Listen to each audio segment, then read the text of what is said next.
اللعین الرجیم بسم اللہ الرحمن الرحیم الحمدللہ رب العالمین بارئ الخلائق اجمعین باعث الانبیاء والمرسلین والصلاة والسلام علی حبیبہ وخیرتہ حافظ سرہ ومبلغ رسالاتہ ابی القاسم محمد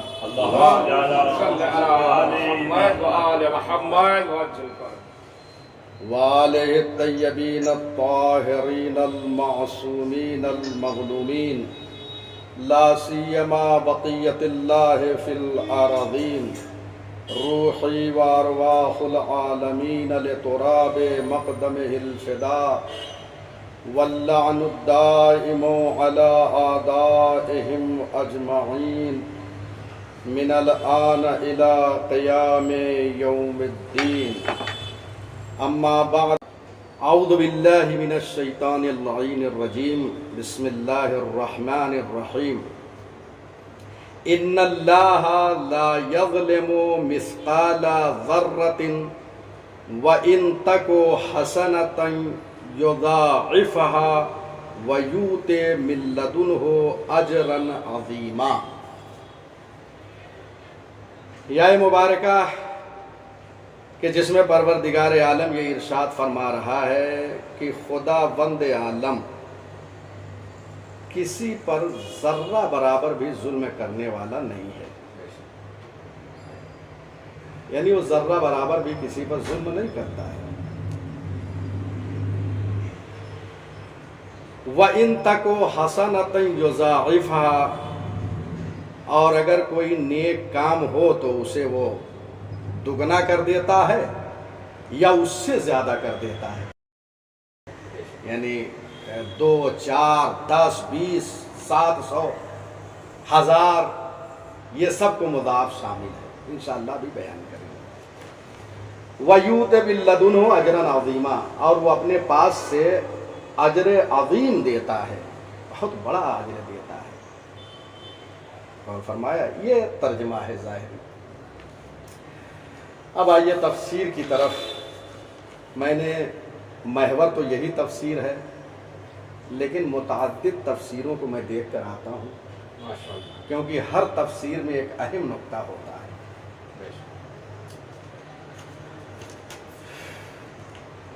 یہاں پہ لفظ ذرہ جو آیا ہے اس پر مفسرین کی توجہ ہوئی ہے، یہیں سے آغاز کیا ہے کہ یہ ذرہ کہتے کسے ہیں،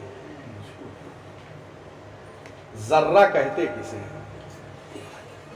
تو اس کے لیے جناب ابن عباس سے منقول ہے کہ ذرہ اس چیونٹی کو کہتے ہیں جو زمین پر چلتی ہے اور وہ اتنی چھوٹی ہوتی ہے کہ وہ نظر نہیں آتی، اسے ذرہ کہتے ہیں۔ آپ نے دیکھا ہوگا بعض بہت چھوٹی چیونٹیاں ہوتی ہیں، بہت باریک ہوتی ہے، ہاں وہ نظر نہیں آتی، بہت غور سے شاید دیکھی جائے وہ تو نظر آئیں گی، وإلا وہ چونٹیاں نظر نہیں آتی ہیں، اس کو ذرہ کہتے ہیں۔ ذرہ جو ہے ایک اس کا جو ہے دوسری تعبیر جو ذرے کی ہے، وہ ذرہ جو ہے ہوا میں جو معلق ہوتے ہیں جو نظر نہیں آتے، گرد و خاک آپ دیکھتے ہیں یہ ذرے نظر نہیں آتے۔ کہیں سے اگر روشن دان ہو اور اس سے جو سورج کی روشنی جب آتی ہے تو اس میں جو نظر آتے ہیں انہیں ذرہ کہتے ہیں، وہی ذرات ہیں جو نظر آتے ہیں۔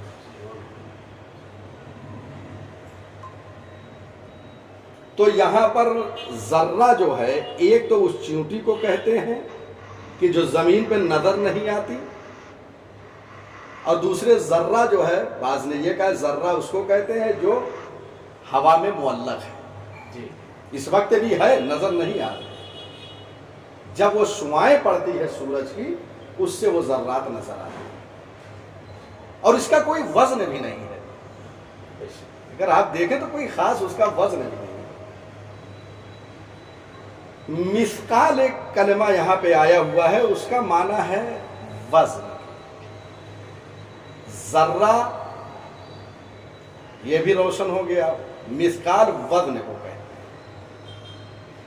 پروردگار عالم یہاں پہ ارشاد فرما رہا ہے ان اللہ لا یظلم مثقال ذرہ، اللہ ذرہ برابر بھی ظلم کرنے والا نہیں، بے شک۔ اور فرمایا آپ نے، یعنی جو ذرہ ہے جو نظر نہیں آتا، اس ذرے کے برابر بھی، اس کے وزن کے برابر بھی وہ ظلم نہیں کرتا ہے۔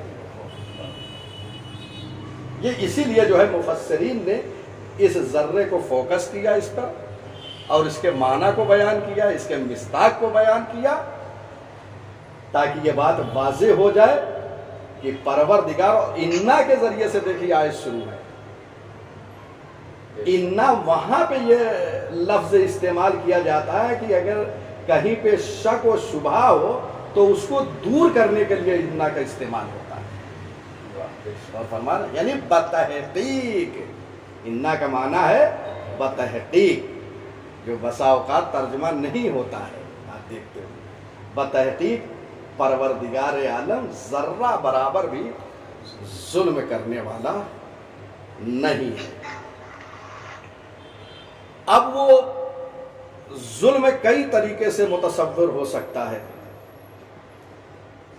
ظلم کبھی ثواب کو روک دے تو یہ ظلم ہے، یا ثواب کو کم کر دے یہ بھی ظلم ہے، یا سزا میں ذرا سا بھی اضافہ کر دے وہ تو وہ بھی ظلم ہے۔ کیا کہیں، غور فرما رہے ہیں، ظلم کے یہ مصادیق ہیں، یا تو ثواب نہ دے جو اس نے وعدہ کیا ہے تو یہ ظلم ہے، ثواب سے کچھ روک دے یہ بھی ظلم ہے، یا جو سزا دینے والا ہے، عذاب دینے والا ہے گناہوں پر، اگر ذرہ برابر بھی اضافہ کر دے تو یہ بھی ظلم ہے۔ ذرہ معنی واضح ہو گیا ذرہ کا، اس کے برابر بھی اگر وہ اضافہ کر دے سزا میں تو یہ ظلم ہے،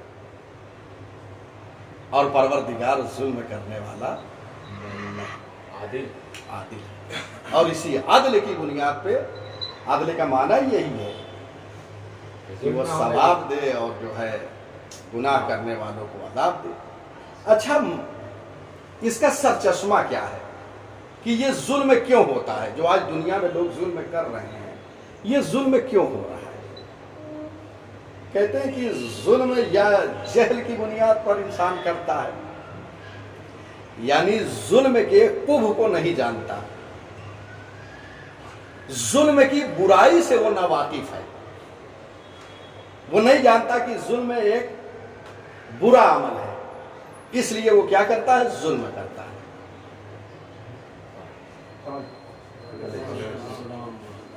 وہ ظلم کرتا ہے انسان جو ہے جہل کی بنیاد پر، یا ضرورت اور احتیاج کی بنیاد پر ظلم کرتا ہے، یعنی وہ محتاج ہے کہ وہ ظلم کرے۔ کیسے محتاج ہے؟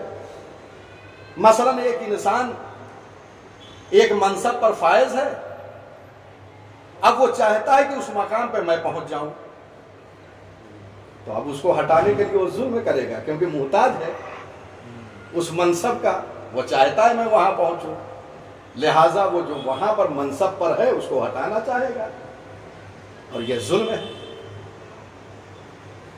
اب بتائیے وہ کتنا بڑا ظلم ہوگا کہ جو اللہ کی طرف سے منصوص من اللہ ہو، جو اللہ کی طرف سے امام ہو، جو اللہ کی طرف سے خلیفۃ اللہ ہو، اگر اس کو اس کے منصب سے ہٹا دیا جائے تو یہ کتنا بڑا ظلم ہے۔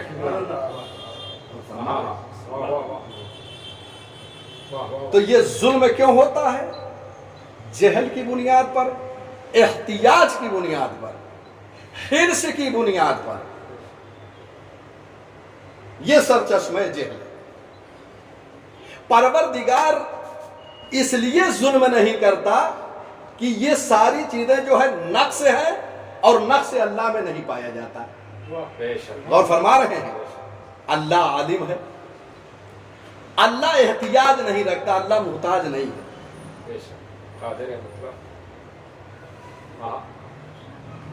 جب یہ چیزیں اس میں نہیں ہیں تو یقیناً وہ ظلم نہیں کرے گا, وہ اپنے عدل کی بنیاد پر.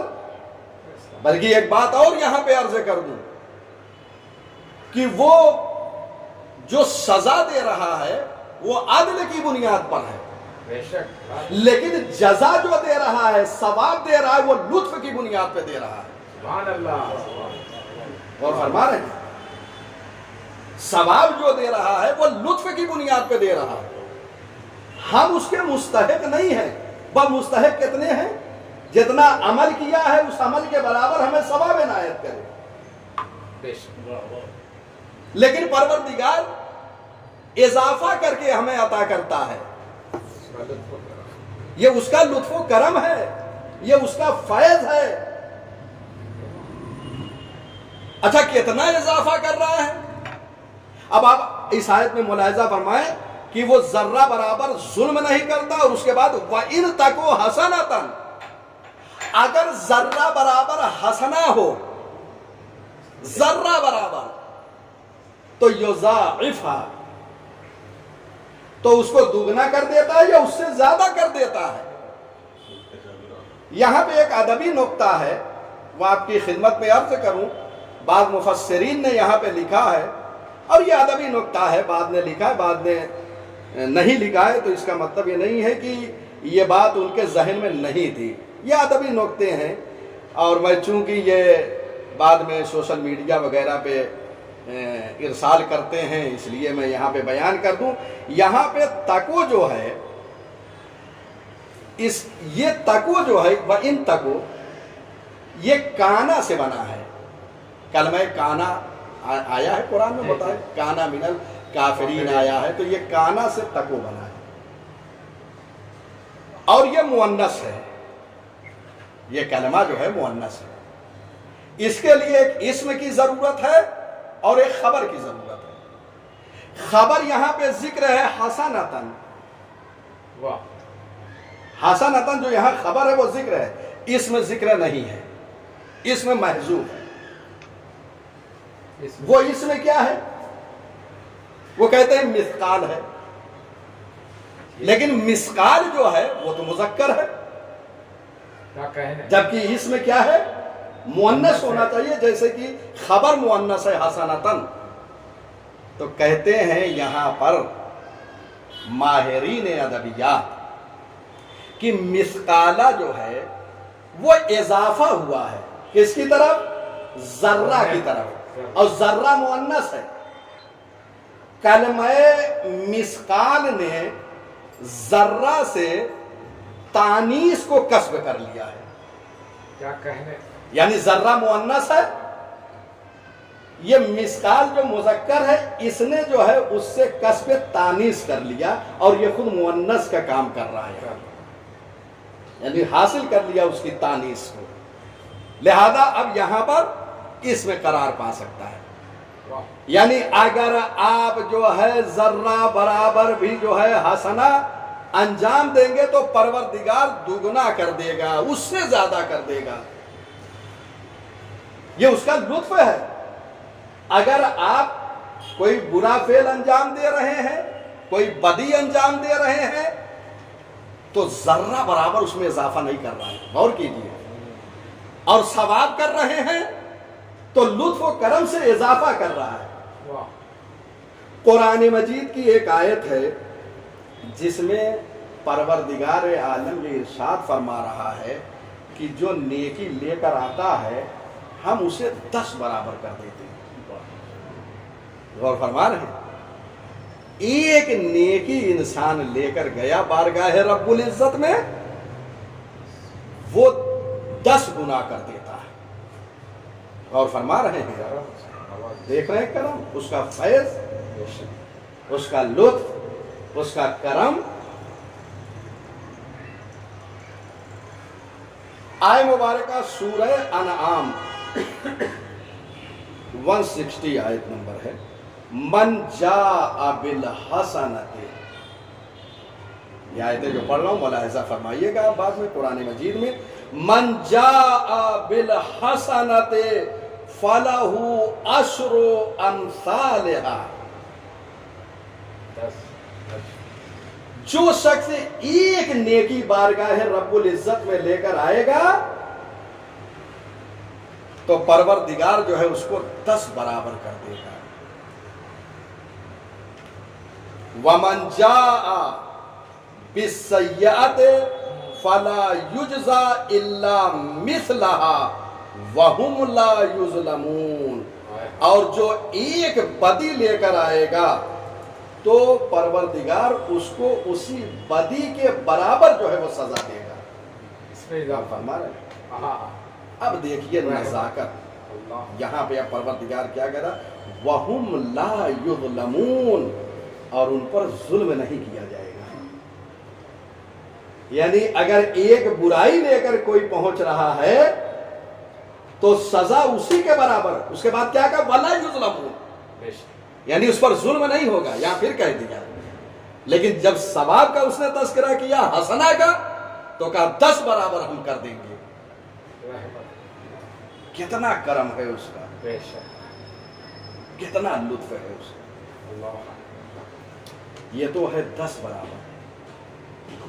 اب ایک آیت اور پڑھ رہا ہوں جہاں پروردگار عالم، اور کیجئے بخدا، ایک نیکی کو 700 نیکی کے برابر کر رہا ہے. سبحان اللہ. 700 بھی 10، اس کے بعد 700. مثل الذین ينفقون اموالهم فی سبیل اللہ کمثل حبۃ انبتت 7 سنابل فی کل سنبلۃ 100 حبہ. پروردگار ان لوگوں کی مثال بیان کر رہا ہے جو اپنے مال کو اس کی راہ میں خرچ کرتے ہیں. ان لوگوں کی مثال ینفقون، جو انفاق کرتے ہیں، خرچ کرتے ہیں، فی سبیل اللہ، اللہ کی راہ میں. ان لوگوں کی مثال ایسی ہے، کمثل حبۃ، ایسی ہے کہ جیسے ایک دانہ کیا کرتا ہے؟ انبتت 7 سنابل، وہ 7 بالیاں جو ہے ایک دانہ اگاتا ہے. آپ دیکھے ہوں گے جی جی. صحرا میں، جنگل میں جو لوگ گندم ڈالتے ہیں اور دوسرے جو ہے پودے لگاتے ہیں، کس طریقے سے زمین امین ہوتی ہے اور دانہ نکلتا ہے. تو یہاں پہ پروردگار کہہ رہا ہے کہ جو اللہ کی راہ میں مال خرچ کرتے ہیں ان کی مثال اس دانے کی طرح ہے کہ جو 7 بالیاں اگاتا ہے. ایک دانہ کتنی بالیاں؟ 7 بالیاں.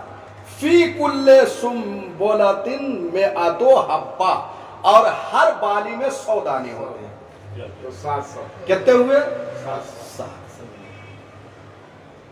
جو اللہ کی راہ میں مال کو خرچ کرتا ہے، پروردگار اس کے ثواب میں اور حسنات میں 700 اضافہ کر رہا ہے. ہے کوئی دنیا میں ایسا فیاض؟ اللہ اکبر. ہے دنیا میں کوئی ایسا کریم؟ ہے کائنات میں ایسا کوئی لطف و کرم کرنے والا؟ لا الہ الا اللہ. کوئی نہیں ہے. یہ بارگاہ رب العزت ہے، کتنا مہربان ہے وہ اپنے بندوں پر. لیکن ہاں یہیں پہ ایک اور جملہ کہہ دوں کہ انفاق کرنے کے بعد، انفاق جو اللہ کی راہ میں ہم خرچ کرتے ہیں، اس کی راہ میں دیتے ہیں، یہ اخلاص کے ساتھ. بے شک. اللہ کی راہ میں انفاق کرنے کے بعد منت گزاری نہ کریں بے شک. اور نہ ہی اذیت کریں. اگر آپ نے اللہ کی راہ میں مال خرچ کیا ہے اور آپ نے کسی پہ منت رکھ دیا اذیت دے دیا، اب آپ کو یہ اجر ملنے والا نہیں ہے۔ لہذا یہ اخلاص بہت اہم ہے۔ تو اگر آپ حسنہ لے کر جا رہے ہیں بارگاہ رب العزت میں، تو ایک آیت میں ہے کہ وہ 10 برابر کر رہا ہے، اور دوسری آیت جو آپ نے ملاحظہ فرمائی اس میں 700 جو ہے وہ اضافہ کر رہا ہے۔ ایک گانے کے ساتھ یہ کون سی آیت یہاں پہ میں نے ظاہراً نوٹ نہیں کیا، ابھی میں بتا دوں گا۔ نہیں گزری ہے یہاں پر؟ ہاں، آیت یہاں پہ نوٹ نہیں کر سکا میں آیت، ابھی میں درس کے بعد انشاءاللہ بتا دیتا ہوں۔ حبہ کے معنی دانا، حبہ مطلب حبہ دانے کو کہتے ہیں، دانے، جو دانا جو ہے۔ پہلے حبہ سیاہ بولتے تھے۔ ہاں، اب بھی دیکھیے حکما کی دکانوں پہ حبہ ہی کہتے ہیں، ہاں دانے کو کہتے ہیں۔ اچھا، یہ تو کر رہا ہے، ابھی کیا ہوا؟ حبہ۔ اب دیکھیے وہ جو ہے، ہم اس کی بارگاہ میں حسنہ لے کر گئے تو وہ 2 برابر بلکہ 10 برابر 700 برابر کر دے رہا ہے، اور روایتوں میں آپ دیکھیں گے تو ہزار گنا جو ہے وہ اضافہ کر رہا ہے۔ زیارت امام حسین علیہ السلام، جی، کیا بہترین زیارت امام حسین علیہ السلام، ایک زیارت، امام رضا علیہ السلام، اللہم صلی علی ائمہ ہدی علیہ السلام کی آپ باب مزارات کو دیکھیے، جہاں پہ زیارات کے حوالے سے علماء نے ائمہ ہدی علیہ السلام کے زیارت کے باب میں جو حدیثیں جمع کی ہے، وہاں پہ ثواب آپ ملاحظہ فرما لیجیے۔ اب زیارت امام حسین علیہ السلام بہرحال ایک الگ موضوع ہے، اور انشاءاللہ میں متعدد میرے اور دروس ہیں دوسرے موضوعات پر، میں سلیم بھائی کو ارسال کرتا رہتا ہوں، میں سینڈ کر لیتا ہوں۔ ہاں وہ کر دیجئے، بہت اچھے دروس ہیں اور شاید قابل استفادہ ہو آپ حضرات کے۔ میں گروپ میں ڈال دیتا ہوں، اور دروس ہیں بہت مفید۔ تو زیارت امام حسین علیہ السلام، یہ زیارت امام حسین علیہ السلام کے لیے بس ایک چونکہ بات آ گئی، ان ائمہ ہدی علیہ السلام کے ذریعے سے ہم اپنے اعمال کو اوپر لے جائیں، کچھ نہیں ہے اعمال۔ اگر یہ حب اہل بیت علیہ السلام نہ ہو، اگر ولائے اہل بیت نہ ہو تو کچھ نہیں۔ اس کے بغیر بہت سارے لوگ نمازیں پڑھ رہے ہیں، روزے رکھ رہے ہیں، اس میں وزن نہیں ہے۔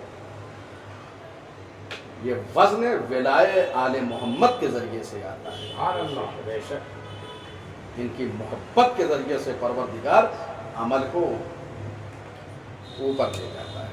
اور انشاءاللہ کسی موقع میں، کیونکہ باتیں بہت ہے، اگر میں موضوعات علیحدہ ہو جائیں گے، ایک بات یہاں پہ عرض کر دوں کہ سرکار سید الشہداء حضرت امام حسین علیہ السلام